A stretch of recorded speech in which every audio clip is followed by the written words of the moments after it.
ఓం గంగణపతే నమ ఐం సరస్వత్యై నమ క్రీం క్రీం మహాకాళికాయ నమ రామ్ దత్తాత్రేయాయ నమ శ్రీరామ జయ రామ జయ జయ రామ రామాయ నమో నమః ఓం నమ శివాయ శివాయ గురవే నమ రామ్ దత్తాత్రేయాయ నమ ఓం నమో భగవతే మేధా దక్షిణావర్తే మహ్యం మేధాం ప్రజ్ఞా ప్రయచ్చస్వ క్లీం కృష్ణాయ గోవిందాయ గోపీజనవల్లభాయ శ్రీకృష్ణ పరబ్రహ్మణే పరజ్యోతిషే నమ మాతృభ్యో పితృభ్యో ఋషుభ్యో గురుభ్యో నమో నమః.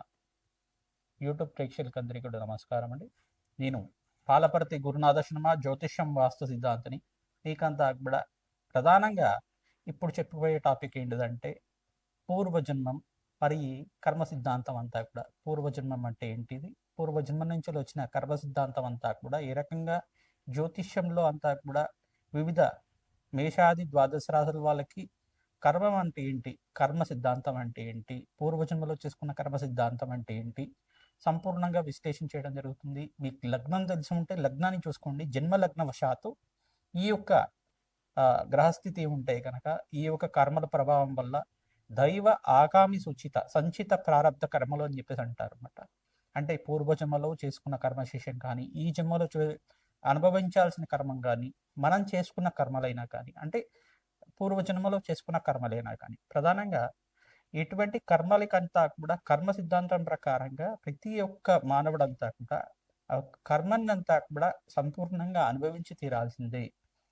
ఆ కర్మ సిద్ధాంతం ప్రకారంగా ఏదో రకంగా స్వల్పంగా అయినా కానీ ఆ కర్మనంతా కూడా అనుభవించే విధంగా కొన్ని గ్రహాల ప్రభావం అంతా కూడా ఉంటుంది. జాతక చక్రం ప్రకారంగా లగ్న చక్రము, నవాంశము, షష్టాంశము, దశాంశము, త్రింశాంశం అని చెప్పేసి కొన్ని అంశాల్లో అంతా కూడా అంశపాదాల్లో గ్రహస్థితి అంతా కూడా ఈ రకంగా ఉంది. విశ్లేషణ చేసుకొని అంతా కూడా అందరికీ పరిష్కారం చేసుకోవడం జరుగుతుంది. జన్మ జాతకమే ప్రధానమైన జాతకంగా ఉంటుంది. లగ్నం తెలిసి ఉంటే కనుక లగ్నాన్ని చూసుకోండి, లేదు రాశి తెలిసి ఉంటే కనుక రాశిని చూసుకోండి. కర్మ సిద్ధాంతం అంతా కూడా పూర్వ కర్మ సిద్ధాంతం ప్రధానంగా చూసుకుంటే నవమస్థానాన్ని కేంద్రంగా చెప్తుంది. మరి ఆ నవమస్థానాన్ని అనుభవించే విధంగా చేసేది దశమ స్థానం అంటుంది. ప్రధానంగా ఈ యొక్క మరి లగ్నము శరీర కారకత్వాల గురించి చెప్తుంది. శరీరంలో మీరు ఎటువంటి ఆరోగ్యంగా ఉంటారు, ఎటువంటి అనారోగ్యాలతో ఇబ్బంది పడుతూ ఉంటారని చెప్పడం జరుగుతుంది. ద్వితీయ స్థానం కుటుంబ స్థానం గురించి చెప్తుంది, ధనయోగాల గురించి చెప్తుంది. ఈ స్థానాలు ప్రధానంగా చూసుకుంటే పుత్రస్థానం పంచమ స్థానం అవుతుంది. ఆకస్మిక వ్యయము ఆకస్మిక లాభాలంతా కూడా ప్రధానంగా చూసుకుంటే అష్టమ స్థానము ఆయు స్థానం చెప్తుంది. ఈ స్థానాలు ప్రధానంగా చూసుకుంటే వివాహ జీవితం కోసం సప్తమ స్థానం చెప్తుంది. ఈ కర్మ సిద్ధాంతాన్ని అనుసరించి గ్రహాల యొక్క కూటమి కలయిక వల్ల కొన్ని ప్రభావాలని చెప్తూ ఉంటుంది.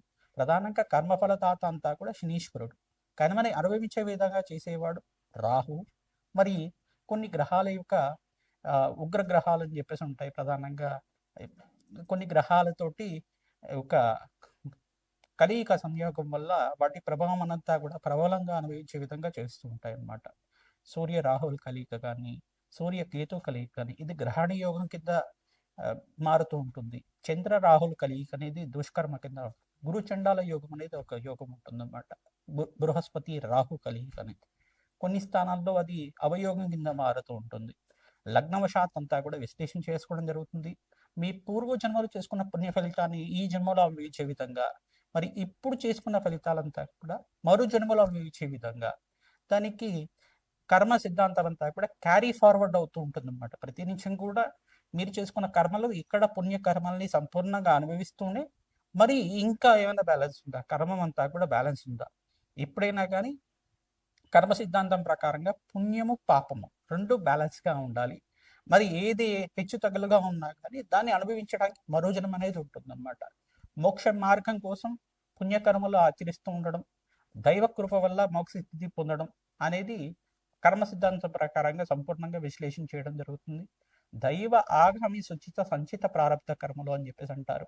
అంటే పూర్వ జన్మలో చేసుకున్నది, ఈ జన్మలో చేయబోయేది, ఈ జన్మలో చేసింది, ఈ జన్మలో అనుభవించాల్సింది, మరి మరు జన్మలో కూడా ఇటువంటి కర్మలంతా కూడా క్యారీ ఫార్వర్డ్ అవుతూ ఉంటాయి. అంటే కర్మ సిద్ధాంతం ప్రకారంగా ప్రతి నిత్యం కూడా ఏమవుతుందంటే ఈ జన్మలో చేసుకున్న కర్మలంతా కూడా మిగిలిపోయి ఉంటాయి కనుక, ఏదైనా రుణ బాధలు రుణశేషాలంతా కూడా ఉంటాయి కనుక మాతృ రుణం, పితృ పాత్ర రుణం, తర్వాత దైవ రుణం, ఋషి రుణం అని చెప్పేసి ఉంటూ ఉంటుంది. ఈ రుణాలంతా కూడా తీరాలి. రుణాల బంధు రూపేణ జన్మ సంసార బంధురాత అంటారు శ్రీకృష్ణ పరమాత్మ అంతా కూడా. ఈ రుణం అంతా తీరిన తర్వాత తద్వారా భగవంతుడి యొక్క దయ వల్ల ప్రతి ఒక్క మానవుడికి, ప్రతి ఒక్క ఆత్మకంతా కూడా శరీరం అనేది ఉండదు. ఆత్మకేంటి ఎటువంటి రాగద్వేషాలు ఉండవు. ఓన్లీ మనకు ఉండాల్సింది ఏంటిదంటే, ఆత్మకు ఉండాల్సింది ఏంటిదంటే, ఒకటి ఆత్మలో 2 రకాలు ఉంటాయన్నమాట. అంటే భోగ శరీరంతో ఉండేది కానీ, తర్వాత యాతనా శరీరంతో ఉండేది కానీ, ఈ ఆత్మ సిద్ధాంతం ప్రకారంగా చూసుకుంటే ఆత్మ శరీరాన్ని అంతే పొందుతూ ఉంటుంది. కానీ కొన్ని రాగద్వేషాలు అనేది ఉండవు. కానీ అనుభవించే విధంగా అంటే భోగ శరీరంతో ఉండేది భోగభాగ్యాలతో అనుభవిస్తూ ఉంటుంది ఆత్మ. యాతనా శరీరంతో ఉండేది దుష్కర్మాలు చేసి ఉంటే కనుక నరక బాధలు అనుభవిస్తూ ఉండడం. ఇటువంటి ఇతిహాసం అంతా కూడా మనకి గరుడ పురాణంలో చెప్తూ ఉంటారు. కొన్ని శాస్త్ర ప్రామాణికంగా అంతా కూడా చెప్పడం జరుగుతుంది. కర్మ సిద్ధాంతం అంతా కూడా ఈ రకంగా ఉంటుంది. మేషాది ద్వాదశ రాశుల వాళ్ళకి ఎటువంటి గ్రహాల యొక్క స్థితిగతి సంయోగం వల్ల జన్మజాతకం ప్రకారంగా దానికి ఎటువంటి పరిష్కారం చేసుకోవాలి, పూర్వజన్మలో చేసుకున్న దుష్కర్మల నుంచి బయటపడాలన్నా, పుణ్యకర్మల నుంచి మీరంతా కూడా మోక్ష జ్ఞానాన్ని పొందాలన్నా ఎటువంటి పరిష్కారం అంతా కూడా ఆచరించాలి. అష్టైశ్వర ప్రాప్తి కోసం కానీ, సత్సంతాన యోగం కోసం కానీ, ఆలస్య సంతానం అవుతున్నా, అనుకున్న పనులంతా కూడా నెరవేరకపోయినా, ఆలస్యం అవుతున్నా, ఆటంకాలు ఉంటున్నా కానీ, ఎటువంటి పనిని అనుకుంటున్నా కానీ దాని ఆటంకాలు జరుగుతున్నా కానీ దీనికంతా కూడా పరిష్కారం చెప్పడం జరుగుతుంది. ఈ యొక్క కర్మ సిద్ధాంతం ఎపిసోడ్లో అంతా కూడా ప్రధానంగా ఈ యొక్క పూర్వజన్మ కర్మ సిద్ధాంతము మరియు ఈ యొక్క కర్మయోగం అనేది ఎటువంటి ప్రభావాలంతా కూడా చూస్తున్నాయి. గ్రహ యొక్క దోషాలంతా కూడా ఎటువంటి గ్రహాలకంతా కూడా పరిహారం చేసుకోవడం వల్ల రాజయోగం సిద్ధిస్తుంది. సంపూర్ణమైన ఆనందమైన జీవితం జీవించిన తర్వాత, అష్టైశ్వర ప్రాప్తితోటి ఆనందమైన జీవితం జీవించిన తర్వాత మోక్ష జ్ఞానం పొందే విధంగా ఎటువంటి పరిహారాలంతా కూడా ఆచరించాలి, ఎటువంటి కర్మల వల్ల ఎటువంటి కర్మలు వస్తున్నాయి అనేది క్లుప్తంగా విశ్లేషణ చేయడం జరుగుతుంది. తులారాశి తులాలగ్న జాతకులకి ప్రధానంగా చూసుకుంటే పూర్వకర్మ సిద్ధాంతము, పూర్వకర్మ ఫలితాలంతా కూడా ఈ రకంగా ఉంటాయి.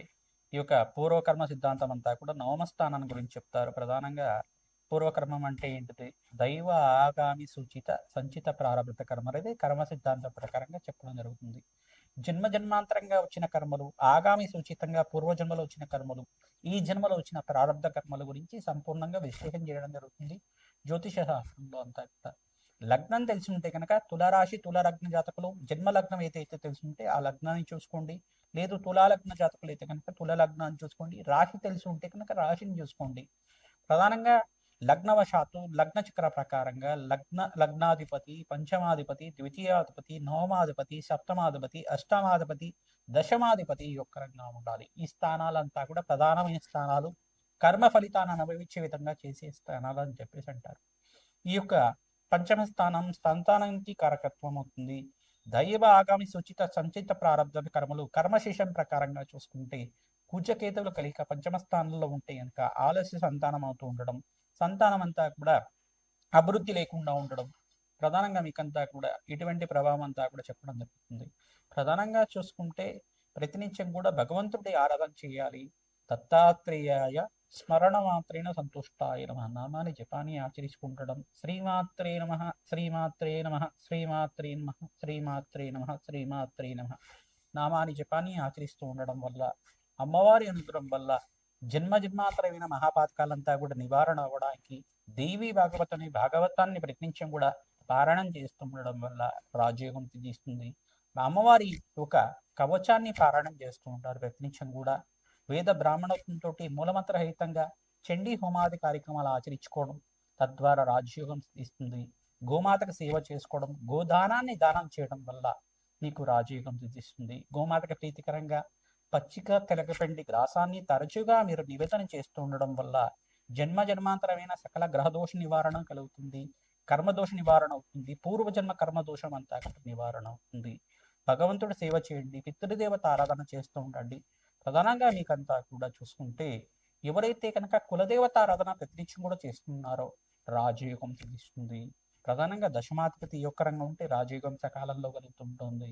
ఈ యొక్క కర్మ సిద్ధాంతం ప్రకారంగా ఆత్మకి ఎటువంటి కర్మలు ఉండవు. ప్రధానంగా ఆత్మ సిద్ధాంతం ప్రకారంగా చూసుకుంటే భోగ శరీరము, యాగజ శరీరం అనేది శరీరం మొదలుపెట్టిన తర్వాత ఉంటుందన్నమాట. ఈ యొక్క కర్మ సిద్ధాంతం ప్రకారంగా చూసుకుంటే యాతనా శరీరంతో దుష్కర్మలు చేసి ఉంటే ఇంకా ఆ దోష నివారణ కోసం అంతా కూడా కర్మలు అనుభవించే విధంగా చేస్తూ ఉంటారు. భోగ శరీరంతో పుణ్యకర్మలు ఆచరించిన వాళ్ళకి, భగవంతుడి యొక్క నామస్మరణ ప్రతినిత్యం కూడా చేసిన వాళ్ళకి, భగవంతుడి యొక్క సేవ చేసిన వాళ్ళకి పుణ్యలోక ప్రాప్తి కలుగుతుంది, శాశ్వత పుణ్యలోక ప్రాప్తి కలుగుతుంది. తద్వారా మీకంతా కూడా మోక్ష మార్గం అంతా కూడా నెరవేరడానికి భగవంతుడి యొక్క సేవ చేయండి, రాజయోగాన్ని పొందండి. శ్రీమాత్రే నమః.